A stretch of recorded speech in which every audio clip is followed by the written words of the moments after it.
အဖွားပြောတဲ့တစီပုံမြင်များကျွန်တော်မောင်ကွီးကနေအဖွားပြောတဲ့တစီပုံမြင်အကြောင်းတွေကိုအဖွားကိုစားပြောပြပါရစေပထမဆုံးအဖွားပြောတာကထာပနာတို့ပြောင်းမှုပြုတ်ရောင်းတဲ့ဈေးတဲ့အကြောင်းအဖွားပြိုပေါ်ဝင်စားအရွယ်လောက်တုန်းကရက်ကွက်ငယ်လေးတွေဟာလူနေအိမ်ကျိုးတို့ကျဲတဲ့နဲ့ညပတ်တွေဆိုရင်တိတ်ဆိတ်မှုတို့ကြီးစိုးနေတတ်တယ်စောင်းဝင်ပြီဆိုရင်လမ်းထိပ်ကဓာတ်တိုင်ရဲ့အခြေမှာစောင်းပြစ်တွေရောက်လာတတ်ကြပြီးအဲ့ဒီပြစ်တွေကိုဖမ်းပြီးကြော်စားကြတယ်တဲ့အစားအသောက်တွေဆိုတာကလည်းဒီဘက်ခေတ်လို ready made စားစရာတွေမရှိသေးသလို store ဆိုင်တွေကလည်းရှားပါလာတယ်လူတွေကလည်းဓာတုပစ္စည်းတွေမပါတဲ့တဘာဝစားတော့ကုန်တွေပဲစားရတော့အသက်ရှည်ရှည်နေနိုင်ကြတယ်နေ့ဘက်တွေမှာမြန်မာစားစရာမုံတွေကိုခေါင်းရွက်သေးတွေကတလန်းဝင်တလန်းထွက်လဲရောင်းကြတယ်ကိုစားချင်တဲ့မုံတွေလာရင်ခေါ်လိုက်ရုံပဲစားစရာတွေကလည်းလက်ဆက်ချက်ပဲကျမကြီးထိကိုက်မှလုံးဝမပူရဘူးတဲ့အဲ့ဒီခေတ်က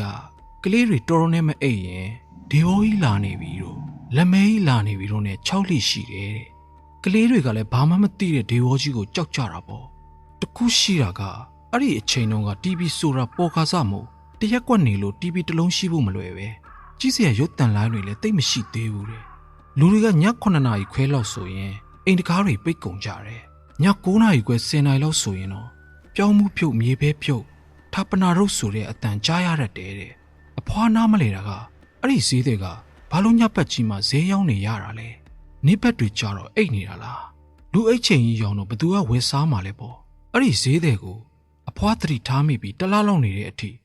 ရက်ွက်ထဲကဘသူမှဝယ်တာမတွေ့မိဘူးဘာလို့လဲဆိုတော့အဲ့ဒီဈေးတွေကိုလာအောင်လို့ခေါ်တဲ့အတန်တခါမှမကြားဘူးလို့ပါတဲ့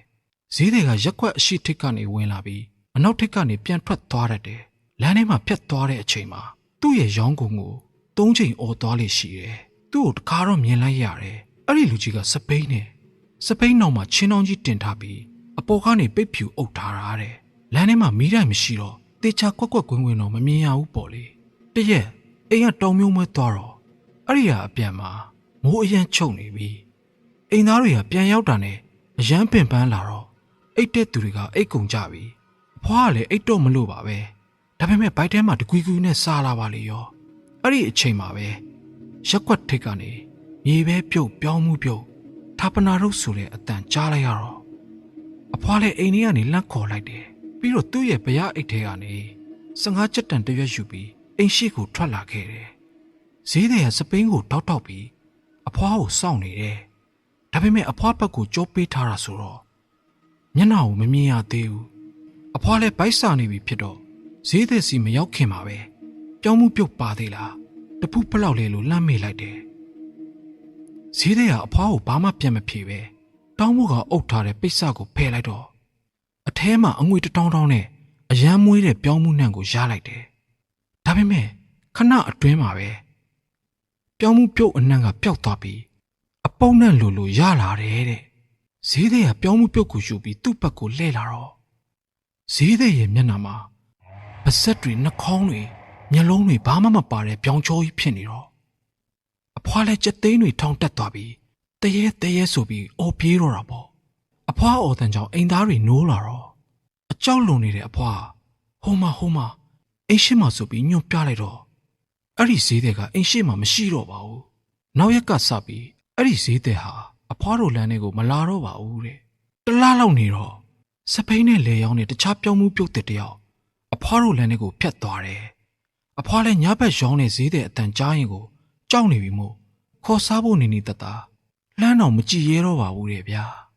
ဒါကတော့အဖွားပြောတဲ့ညဘက်ဈေးရောင်းတဲ့အတဲ့အကြောင်းမှာနောက်တစ်ခုကဟင်းတုပ်ဆွဲတဲ့တရေအဖွားတို့ရဲ့တအိမ်ကျော်မှာဦးကျော်ဆိုတဲ့လူကြီးတယောက်ရှိတယ်အဖွားသိရတဲ့လောက်ဦးကျော်နဲ့အဖွားတို့ကဘလို့တော်ဆက်တာမသိရပေမဲ့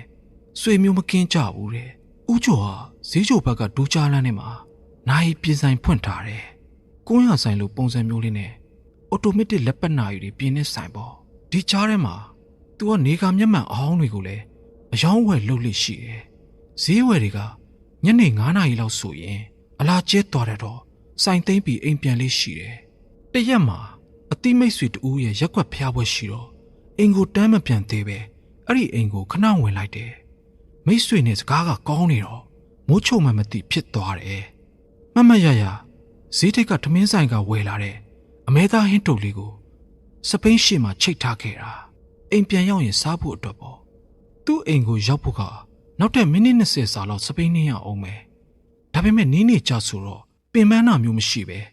ကျမကြီးတောင်ပိုကောင်းမှသေးတယ်မိတ်ဆွေရဲ့အိမ်ကထွက်လာတော့8နာရီကျော်နေပြီဖះပွဲမှာလူစီနေသလောက်အဲ့ဒီကအထွက်မှာတော့တလန်လုံးခွေးတကောင်ကြောင်တမီမှမရှိတော့တော့အောင်ထီကို6ကတ်နေတယ်ဒါပေမဲ့ပြန်နေကြလမ်းဖြစ်တာမို့ဘယ်နေရာမှာဂျိုင်းခွက်ရှိတယ်ဘယ်နေရာကဂုံးစင်းကုန်းတက်ဆိုတာဥကျော်ကသိနေတယ်သူ့မိတ်ဆွေရဲ့အိမ်နဲ့သူ့ရဲ့အိမ်အလဲလောက်မှာစာတင်ကျောင်းတစ်ကျောင်းရှိတယ်စာတင်ကျောင်းဆိုတော့သိတဲ့အတိုင်းပဲညဘက်တွေမှာလူကတယောက်မှမရှိလေတော့ရက်ကွက်လမ်းတွေထက်စာရင်အဲ့ဒီကျောင်းရှိကိုဖျက်သွားတာနဲ့ကို့အသက်ရှူတန်ကိုပြန်ကြားရလောက်တဲ့အထိတိတ်ဆိတ်နေတာအဲ့ဒီလမ်းကိုဥကျော်စဖြတ်တော့စပိန်နောက်ကကေရီယာခုံပေါ်တယောက်ယောက်တက်ထိုင်နေတယ်လို့ဤကနေဖြစ်သွားတယ်လမ်းကပြပြလေးနဲ့ဆင်းသွားတဲ့နေရာမျိုးမှာဂုံးတက်ကြီးပေါ်နေနေရတယ်လို့ခံစားလိုက်ရတယ်ဥကျော်လည်းဘာများဖြစ်တာလဲဆိုပြီးစပိန်ကိုရက်ပြီးစစ်ကြည့်လိုက်တော့အားလုံးကပုံမှန်ပဲတဲ့အဲ့ဒါနဲ့စပိန်ကိုပြန်နေတော့ဘလူးနင်းနဲ့ရှေ့မရောက်တော့ပဲအနောက်ကနေဆွဲခံထားရတယ်လို့ဖြစ်နေတယ်ဥကျော်လည်းစောင်းရင်းကြီးမှာချွေးတိချွေးပေါက်တွေကျနေပြီဘာလို့ရမှမသိဖြစ်နေတော့မှာပဲဘိုက်စားတယ်ဆိုတဲ့အတန်ကြီးကဘယ်ကနေထွက်လာမှမသိကြားလိုက်ရတယ်ဥကျော်လည်းအတန်လာရကိုဝှေ့ကြည့်လိုက်ရင်စပိန်ရှေကအမဲသားတို့ကလေမတိုက်ပဲလှုပ်နေတာတွေးလိုက်ရတယ်အဲ့ဒါနဲ့ကြောက်နဲ့အမဲသားတို့ကိုအမြန်ဖြုတ်ပစ်ပြီးဘေးကိုပစ်ချလိုက်တယ်တဲ့အဲ့ဒီအခါမှာစပိန်ကပုံမှန်ပြန်နင်းလို့ရသွားပြီးဥကျော်နင်းလာခဲ့တာများဆိုင်ကယ်တဲ့တောင်မြန်သေးတဲ့ဗျာနောက်တစ်ပုတ်ကတော့လူနီခေါ်ခြင်းနဲ့အဲ့ဒီအချိန်ကအဖွားငငယ်လေးပဲရှိသေးတယ်မြို့ကိုပြောင်းမလာကြသေးဘူးအဖွားတို့ရွာလူတွေကယာလုတ်ကြတာများတယ်အဖွားတို့ရွာကအကျယ်ကြီးပဲတဲ့လူနေအင်ချီတွေကလည်းအများကြီးရှိတယ်ဒါပေမဲ့တရွာလုံးကလူတွေဟာသစိမ့်မဆန်ကြပဲတယောက်နဲ့တယောက်တိကြတယ်အဖွားတို့လည်းကလေးပီပီညနေနေအေးပြီဆိုတာနဲ့ဂျွန်းပစ်အောင်စော့ကြတာပေါ့လူဆိုးရင်စုံတယ်လို့ဖုံထောင်းနဲ့အရန်တောင်းချမ်းကြတယ်များသောအားဖြင့်စိန်ပြေးလက်တန်းတို့တူတူပုံနှန်းတို့စော့ကြတာများတယ်ရွာအကျယ်ကြီးဆိုပေမဲ့အဖွားတို့အတွက်ကမိသားစုနေအိမ်ကြီးလောက်ပဲရှိတယ်နေရာအနှံ့လျှောက်စော့ကြတယ်ဘယ်အိမ်ကိုဝင်စော့စော့ဘသူမှဘာမှမပြောကြဘူးတဲ့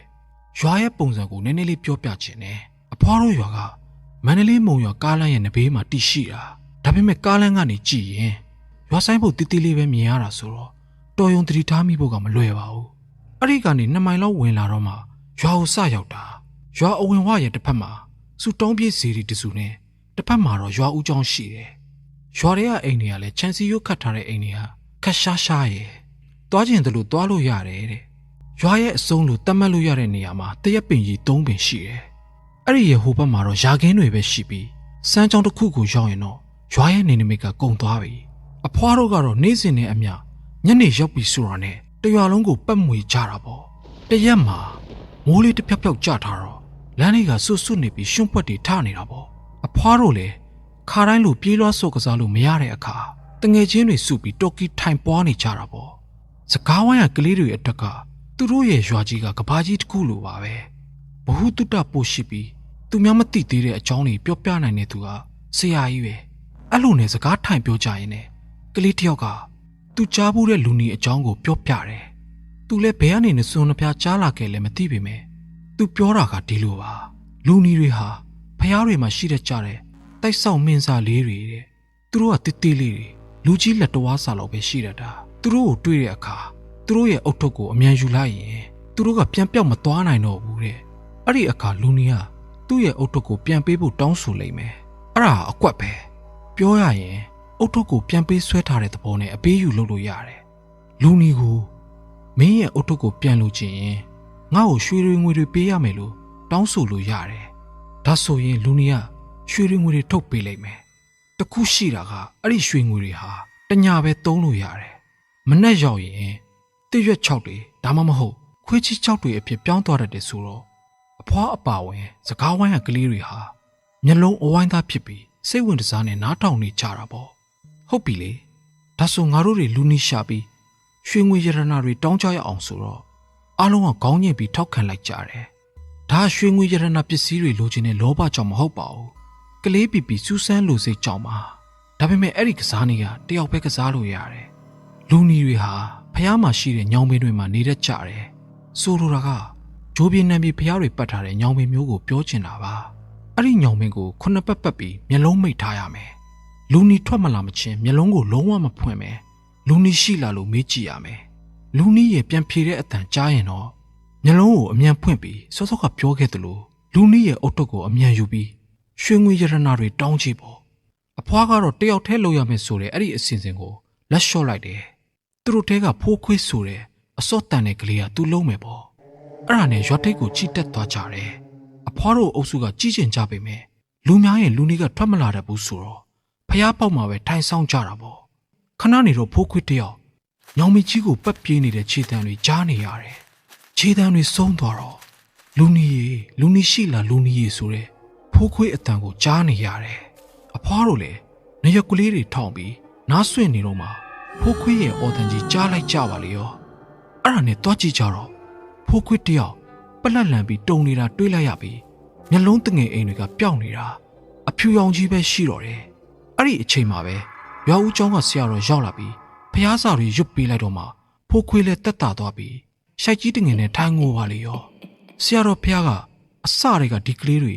ဘာများပောက်ကရရှောက်လို့မလဲဆိုပြီးတော့လှမ်းရှိုးနေခဲ့လို့သာ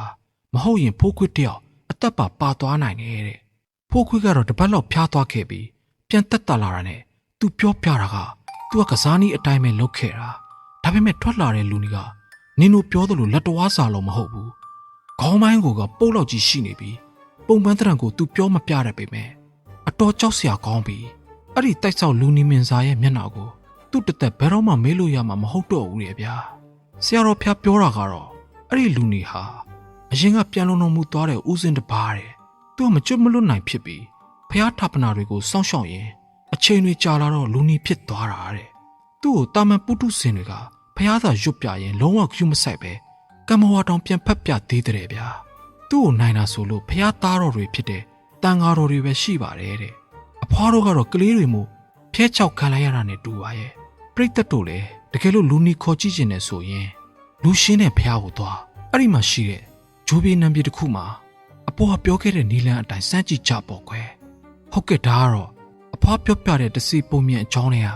အပိုင်း၃ပိုင်းပဲဖြစ်ပါတယ်ဒီလိုရှင်းအောင်နှောင်းပြတရဲဇလန်အကြောင်းလေးတွေနားဆင်ရတာအစဉ်ပြေမယ်လို့မျှော်လင့်ပါတယ်ပြိတ္တတို့မှလည်း